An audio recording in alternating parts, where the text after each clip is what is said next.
Une mobilisation pour les droits des sans-abri a été organisée devant un centre de référence vers des refuges, alors que la ville rase depuis des semaines des camps de fortune de sans-abri. Myriam, une quarantaine de militants ont dénoncé ce qu'ils disent être une mauvaise gestion d'itinérance par la ville, et ce en pleine crise sanitaire. Voilà, des militants qui représentent des centaines des milliers de sans-abri à Toronto.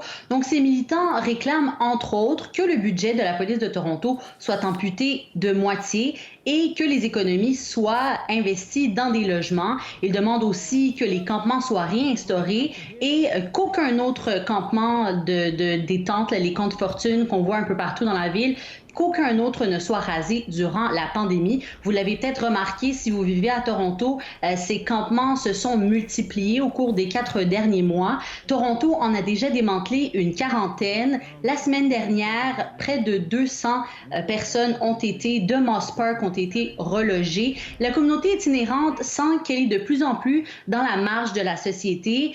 Certains logements qui sont offerts par la ville, par exemple, sont loin, à Scarborough, par exemple, loin des services auxquels ils font affaire ou encore des endroits qu'ils fréquentent. Selon elle, selon la communauté itinérante, la ville ne répond pas à leurs besoins. On écoute un membre de la communauté. They will cut your tent, they will slash your tent through. There was a bulldozer there, like a huge bulldozer, and they get ready to bulldoze all of your stuff. And what they're not realizing is, how does that feel as a human, that you are taking everything that I've worked for the past months, places I've had memories, places I've had community, and you are throwing it away like trash. My life is trash to you.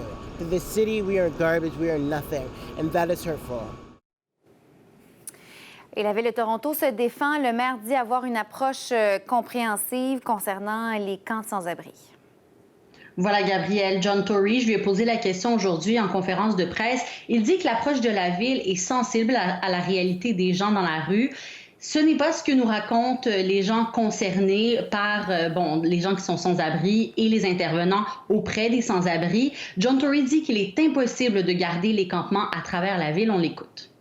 Encampments cannot be and must not be allowed to remain in places like public parks or Nathan Phillips Square or places like that indefinitely. And so we've adopted a sensitive, orderly, consistent approach, which is to give notice, to go and offer different forms of housing, which many hundreds of people have accepted, to move people to that housing and then take these encampments out. Pour finir, Gabriel, Toronto fait face à 2 poursuites. La première pour que les refuges respectent les mesures de distanciation physique. On sait c'est difficile. Et la deuxième pour prévenir le démantèlement du campement à Moss Park. Il faut dire que ces deux poursuites-là accusent la ville de brimer les droits des sans-abri. Pour l'instant, les demandes d'injonction n'ont pas encore été débattues. Merci, Myriam. Merci, au revoir.